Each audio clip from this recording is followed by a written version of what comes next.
иқдоми шоиста аз мағозаи молҳои техникии беҳтарин. Минбаъд ҳамаи молу маҳсулоти техникаи маиширо ки босифатанд метавонед бо нархи дастрас аз мағозаи беҳтарин харидорӣ кунед. маҳсулотро мағоза аз ширкатҳои бонуфузи кишварҳои Русия, Туркия, Дубай, Итолиёву Чину Ӯзбекистон дастрас намудааст ва кафолати 3 сола дорад. шумо метавонед техникаи маишии дилхоҳатонро ба тарзи кредитӣ бо фоизҳои пастарӣ низ харидорӣ кунед. дар мағоза QR-кодҳои бонкӣ амал мекунад. Суроға, шаҳри Хуҷанд, кӯчаи Исмоили Сомонӣ 46. Телефон барои маълумот 92 730 77 70. ҳафтаи сипаршуда кормандони вазорати корҳои дохилӣ бо иштироки комиссияи махсус чорабинии сӯзонида несту нобуд кардани воситаи нашъадор доир намуданд. далелҳои шаръӣ беш аз 1 тонна намудҳои гуногуни воситаи нашъадор ки ҳалнома ва таъиноти судияшон ба таъсиб расидааст аз ҷониби ҳайати комиссия барои несту нобуд кардан пешниҳод ва чорабинӣ бо иштироки намояндагони васоити ахбори омма, мақомотҳои прокуратураю суд ва дигар сохторҳои марбута баргузор гашт. ҳамагӣ 1 тонна 95 килограмм 824 грамм воситаҳои нашъадор ва моддаҳои психотропӣ барои несту нобуд кардан аз рӯи 74 парвандаҳои ҷиноятӣ таҳти назорати комиссияи маҳв карда шуданд. муходироти сӯзонидашуда натиҷаи фаъолияти мақомоти корҳои дохилӣ аст ки дар доираи чорабиниҳои оперативии ҷустуҷӯӣ аз муомилоти ғайриқонунӣ мусодира шудааст.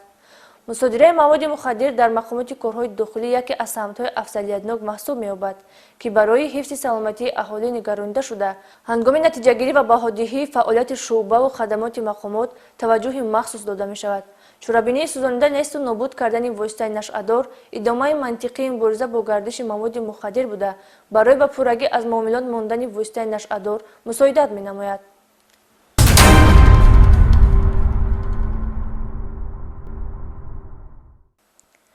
дар ноҳияи Кушониён низ як ҷавони 30 сола бо ҷурми дуздӣ боздошт гардид. гумонбар гузоштаи доғдори ҷиноӣ дошта 4 маротиба бо гумони ҷиноятҳои дуздӣ ва қаллобӣ адои ҷазо кардааст. ин навбат ашёҳои рӯзгордории сокинони ноҳияи мазкурро тасарруф кардааст. тафсилоти бештар дар гузориши полковники милитсия Офоқи Қодириён. дуздӣ ки подошаш ҷавобгарии ҷиноятист амали сангинест ки баъзе нафарон бар он даст зада барои як умр дар хатти ҳаёташон ин доғи сиёҳро боқӣ мегузоранд. ба шӯъбаи вазорати корҳои дохилӣ дар ноҳияи Кушониён як нафар сокини ноҳияи мазкур бо ариза муроҷиат намуд ки санаи 22 октябри соли равон аз манзили истиқоматиаш шахсони номаълум як адад телевизор, мошинаи ҷомашӯӣ ва дигар ашёҳои рӯзгорашро дуздида аз ҷои ҳодиса ғайб заданд. гузаронидани чорабиниҳои фавриву ҷустуҷӯӣ ва фаъолияти хубу хизмати шабонарӯзии кормандони милитсия имкон дод то ҷиноят дар як муддати кӯтоҳ ошкор ва гумонбари он дастгир карда шавад. ин нафар Саадуллоев Маҳмадалӣ соли таваллудаш 1993 сокини ҷамоати шаҳраки Исмоили Сомонӣ ноҳияи Кушониён мебошад ки пеш 4 маротиба бо моддаҳои 244 ва 247 кодекси ҷиноятии ҷумҳурии Тоҷикистон суд шудааст. дар ҳафти пурсиш муайян карда шуд ки аз оромии шаб ва набудани одамон дар гирду атроф истифода намуда бо тариқи пинҳонӣ вориди манзили истиқоматии шаҳрванд тершайва гашта ашёҳои рӯзгорашро дуздида аз ҷои ҳодиса ғайб мезанад ки бо ин кирдори ҷинояткоронаш ба ҷабрдида 5000 сомонӣ зарари молӣ расонидааст. Курпача мегирам, телевизор мегирам, стиральная машина мегирам, ба бозори бохтари фаровон мебарам, аймян мегирам мебарам.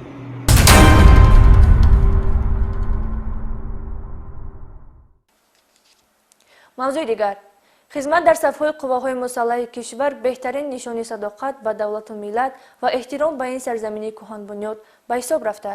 имрӯзҳо ҳазорон нафар ҷавонон бо мақсади иҷрои қарзи ватанмодар ин пешаи бошараф ва нангу номуси ватандориро интихоб менамоянд. ҳафтаи сипаршуда дар қисми низомии 6592 раёсати қушунҳои дохилии вазорати корҳои дохилӣ маросими тантанавӣ бахшида ба савгандёткунии наваскарон доир гардид. мутаваҷҷеҳ бошед.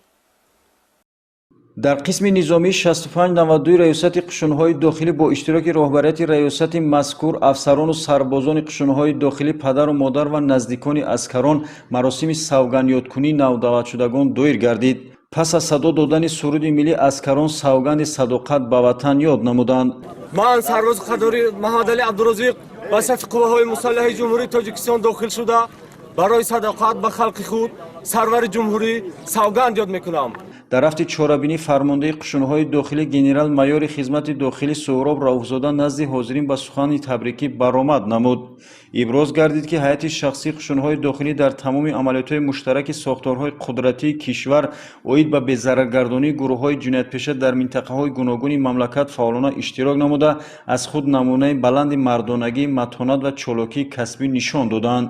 маҳз бо дастгирӣ ва ғамхории роҳбарияти олии кишвар ниҳоди мазкур имрӯз ба як сохтори тавоно ва замонавӣ табдил дода шуда соҳиби техникаи ҳарбии пурқувват, биноҳои маъмурии замонавӣ, таълимгоҳҳои муҷаҳҳаз ва таҷҳизоти муосир, машқгоҳҳо ва мутахассисони баландпояи ҳарбӣ мебошанд. афсарон, сержантон ва сарбозон бояд доимо дар ёд дошта бошанд ки оромию осоиштагии диёри азизамон бар ивази ҷони садҳо нафар сарсупурдагони роҳи озодию истиқлолият ба даст омада таъмини амнияти кишвар ва ҳаёти осудаи мардуми шарифи он маҳз аз ҳисси баланди масъулияти шахсӣ ва қобилияту маҳорати касбии ҳар яки мову шумо вобастагӣ дорад. ба замми омӯзиши маҳорати ҷангӣ ба сарбозоне ки хоҳиши дар оянда ҳамчун афсар хизмат карданро доранд, ҳукумати ҷумҳурии Тоҷикистон барои таҳсил дар донишкадаҳои ҳарбӣ имтиёз муқаррар намудааст. ҳамзамон дар ин рӯз он сарбозоне ки хидмати модар ватанро ба ҷо оварданд, дар вазъияти тантанавӣ гусел карда шуданд. роҳбарияти раёсати қушунҳои дохилӣ онҳоро табрику муборакбод намуда, ба онҳо билети ҳарбӣ дода дар корҳои минбаъдаашон комёбӣ таманно намуданд. қайд карда шуд ки хизмат ба ватан, модар қарзи фарзандӣ ва имонию виҷдонии ҳар як ҷавонмарди бонангу номус буда, мактаби бузурги тарбияи ирода, ҷасорат, шуҷоат ва ватандорӣ ба ҳисоб меравад.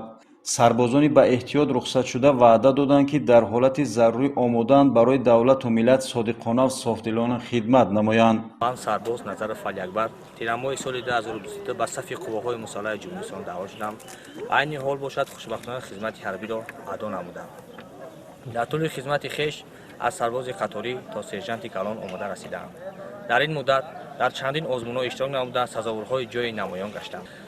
бояд зикр намуд ки дар қисми ҳарбӣ тамоми шароитҳо муҳайё аст. аз ҳамаи ҷавонон хоҳиш менамоем ки омада дар сафи қувваҳои мусаллаҳи ҷумҳурии Тоҷикистон хизмати хешро адо намоянд. риояи меъёрҳои қонун кафили озодиву рӯзгори осудаи шумост. акси он, яъне вайрон намудани талаботи қонун ҷавобгарии ҳуқуқиро талаб менамояд. барои он ки дар фазои осоишта зиндагиву рӯзгори хешро пеш баред, бояд меъёрҳои ҳуқуқиро риоя ва иҷро кунед. бо умеди саодату сарбаландии шумо ва оромию осоиштагӣ дар хонадонатон барномаи имрӯзаро анҷом мебахшем. хайр то барномаҳои дигар.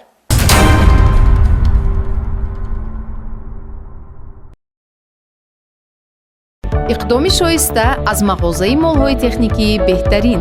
минбаъд ҳамаи молу маҳсулоти техникаи маиширо ки босифатанд метавонед бо нархи дастрас аз мағозаи беҳтарин харидорӣ кунед. маҳсулотро мағоза аз ширкатҳои бонуфузи кишварҳои Русия, Туркия, Дубай, Итолиёву Чину Ӯзбекистон дастрас намудааст ва кафолати 3 сола дорад.